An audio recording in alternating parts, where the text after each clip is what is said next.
दोस्तों, क्या केदारनाथ धाम की यात्रा फिर से शुरू हो गई है? क्या कल शाम को हुए लैंडस्लाइड के बाद अब रास्ता पूरी तरह सुरक्षित है?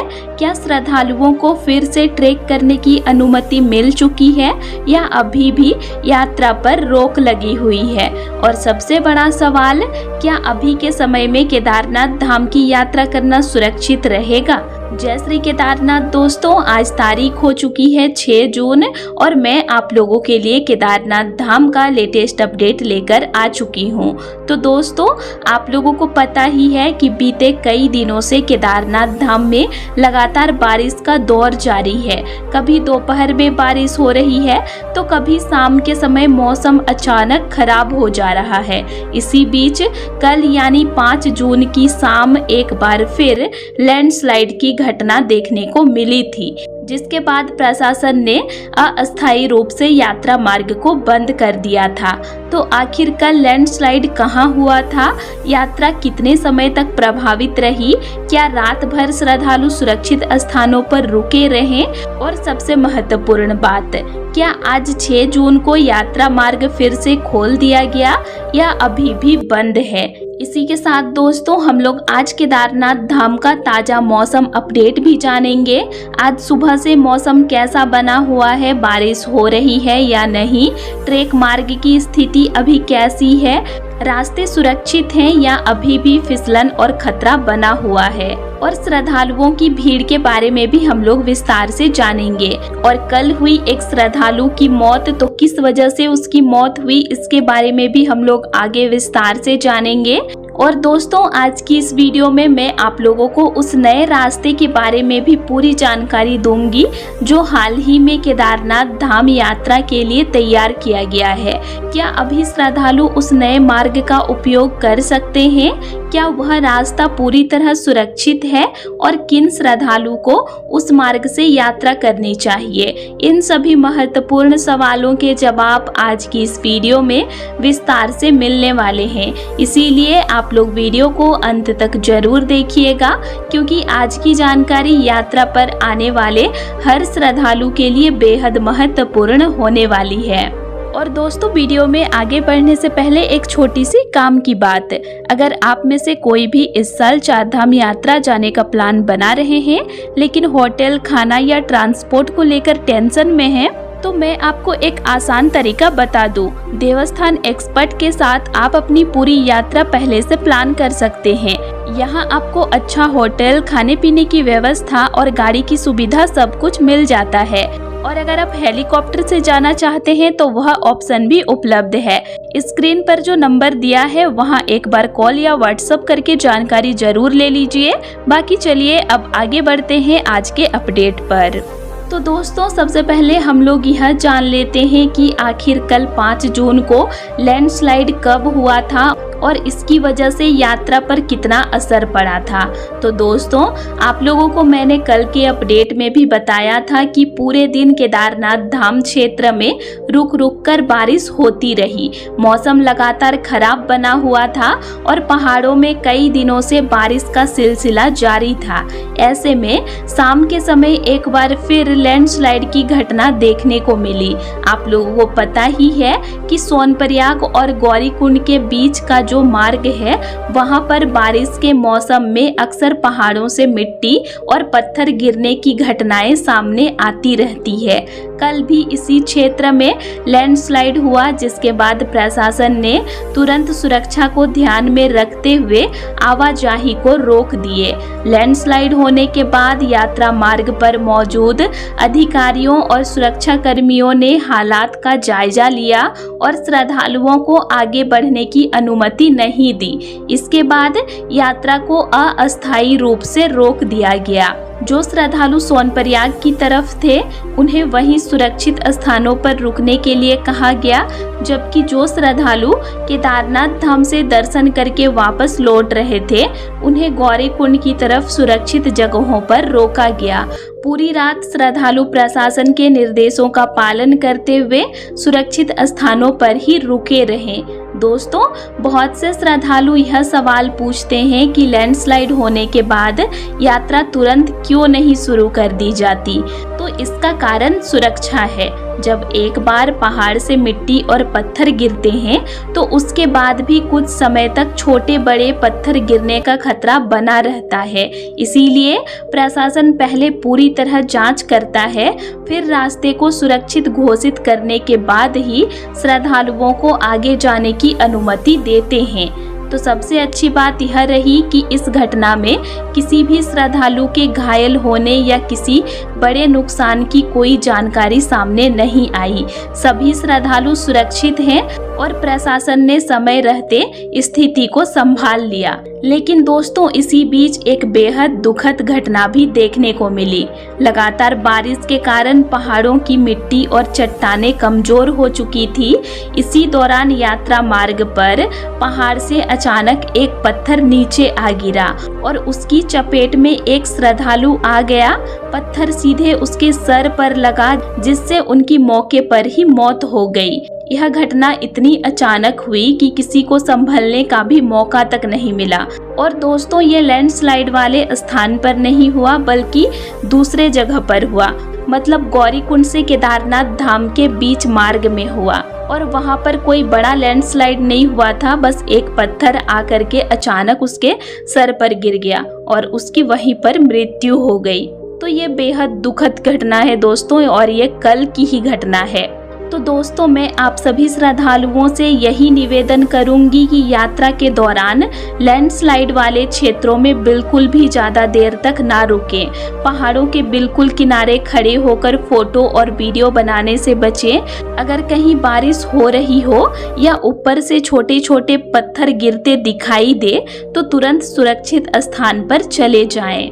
याद रखिए दोस्तों, केदारनाथ यात्रा आस्था की यात्रा है, लेकिन सुरक्षा सबसे पहले है। थोड़ी सी सावधानी आपकी पूरी यात्रा को सुरक्षित बना सकती है। इसीलिए प्रशासन और SDRF की टीम जो भी निर्देश दे उनका पालन जरूर कीजिएगा। अब दोस्तों, अगर आज 6 जून की बात करें तो आज सुबह से यात्रा पूरी तरह सामान्य रूप से चल रही है। ट्रेक मार्ग खोल दिया गया है और श्रद्धालु सुबह से ही केदारनाथ धाम की ओर यात्रा कर रहे हैं। फिलहाल यात्रा पर किसी प्रकार की रोक नहीं है और श्रद्धालु बाबा केदारनाथ के दर्शन के लिए लगातार आगे बढ़ रहे हैं। इसी बीच दोस्तों, मैं आप लोगों को यह भी बता दूं कि कल बद्रीनाथ धाम जाने वाले मार्ग पर भी लैंडस्लाइड की घटना सामने आई थी। वहां पर भी पहाड़ से काफी मात्रा में मिट्टी और पत्थर सड़क पर आ गए थे, जिसकी वजह से कई घंटों तक वाहनों की आवाजाही प्रभावित रही। आप लोग वीडियो में साफ देख सकते हैं कि सड़क पर भारी मात्रा में मलबा जमा हो गया था, जिसके कारण लंबा जाम भी लग गया था। प्रशासन और मशीनों की मदद से देर रात तक मलबा को हटाने का कार्य किया गया और उसके बाद मार्ग को फिर से खोल दिया गया। लगातार हो रही बारिश की वजह से पहाड़ी क्षेत्रों में इस तरह की घटनाएं देखने को मिलती रहती है। इसीलिए जो भी श्रद्धालु यात्रा की योजना बना रहे हैं उन्हें थोड़ा अतिरिक्त समय लेकर चलना चाहिए। अगर किसी दिन मौसम अचानक खराब हो जाए या कुछ समय के लिए मार्ग बंद करना पड़े तो आपकी यात्रा प्रभावित ना हो। अब बात करते हैं आज 6 जून के मौसम की। तो दोस्तों, कई दिनों बाद आज सुबह केदारनाथ धाम में मौसम काफ़ी अच्छा देखने को मिला। सुबह से ही अच्छी धूप निकली हुई है और आसमान भी पहले की तुलना में काफ़ी साफ दिखाई दे रहा है। बादल बहुत कम मात्रा में नज़र आ रहे हैं और फिलहाल बारिश की स्थिति नहीं बनी हुई है। लगातार कई दिनों तक बारिश और बादलों के बीच आज की धूप श्रद्धालुओं के लिए राहत लेकर आई है। मौसम साफ होने की वजह से ट्रेक मार्ग पर भी श्रद्धालुओं की संख्या बढ़ती हुई दिखाई दे रही है। मंदिर परिसर में भी आज काफी चहल पहल देखने को मिल रही है। श्रद्धालु बड़ी संख्या में बाबा केदारनाथ के दर्शन के लिए पहुंच रहे हैं और मौसम अच्छा होने की वजह से दर्शन व्यवस्था भी सामान्य रूप से चल रही है। हालांकि दोस्तों, मैं आप लोगों को फिर भी यही सलाह दूंगी कि पहाड़ों के मौसम पर पूरी तरह भरोसा नहीं किया जा सकता। सुबह धूप होने का मतलब यह नहीं है कि पूरे दिन मौसम ऐसा ही रहेगा। पिछले कई दिनों दिनों से देखा जा रहा है कि सुबह मौसम साफ रहता है और दोपहर या शाम के समय अचानक बारिश शुरू हो जाती है। इसीलिए जो भी श्रद्धालु यात्रा पर आ रहे हैं वे अपने साथ रेनकोट, गर्म कपड़े, ट्रेकिंग शूज और जरूरी दवाइयां जरूर रखें। मौसम चाहे कितना भी अच्छा क्यों ना हो, तैयारी पूरी होनी चाहिए। फिलहाल आज की सबसे बड़ी राहत की खबर यही है कि केदारनाथ धाम की यात्रा सुचारू रूप से चल रही है। ट्रेक मार्ग खुला हुआ है, मौसम सुबह से अच्छा बना हुआ है और श्रद्धालु लगातार बाबा केदारनाथ के दर्शन कर रहे हैं। चलिए दोस्तों, अब हम लोग केदारनाथ धाम के नए ट्रेक मार्ग के बारे में विस्तार से जान लेते हैं, क्योंकि अभी बहुत सारे श्रद्धालुओं के मन में यही सवाल चल रहा है कि नया रास्ता बनकर तैयार हो गया है तो क्या अब उसी रास्ते से यात्रा की जा सकती है या नहीं। तो दोस्तों, मैं आप सभी श्रद्धालुओं को सबसे पहले यही बताना चाहूँगी कि नया रास्ता लगभग तैयार हो चुका है, लेकिन अभी भी कई जगहों पर काम बाकी है। कुछ स्थानों पर सुरक्षा संबंधी कार्य चल रहे हैं, कहीं रेलिंग लगाई जा रही है तो कहीं रास्ते को और मजबूत बनाया जा रहा है। इसीलिए अभी तक प्रशासन की ओर से इस मार्ग को आम श्रद्धालुओं के लिए पूरी तरह से आधिकारिक रूप से नहीं खोला गया है, लेकिन इसके बावजूद कुछ श्रद्धालु जल्दबाजी में या फिर शॉर्टकट समझकर इस नए रास्ते से यात्रा करने की कोशिश कर रहे हैं। दोस्तों, ऐसा करना बिल्कुल भी सही नहीं है और ना ही सुरक्षित है। मैं आप लोगों से यही कहना चाहूँगी कि जब तक प्रशासन स्वयं यह घोषणा नहीं दे देता कि नया मार्ग पूरी तरह सुरक्षित है और यात्रा के लिए खोल दिया गया है, तब तक आप लोग इस रास्ते का उपयोग बिल्कुल भी ना करें। दोस्तों, पुराने ट्रेक मार्ग पर आपको हर थोड़ी दूर पर मेडिकल सहायता, पुलिस सहायता, SDRF की टीम, खाने पीने की दुकानें, चाय की दुकानें, रुकने की व्यवस्था और ज़रूरत पड़ने पर मदद आसानी से मिल जाती है।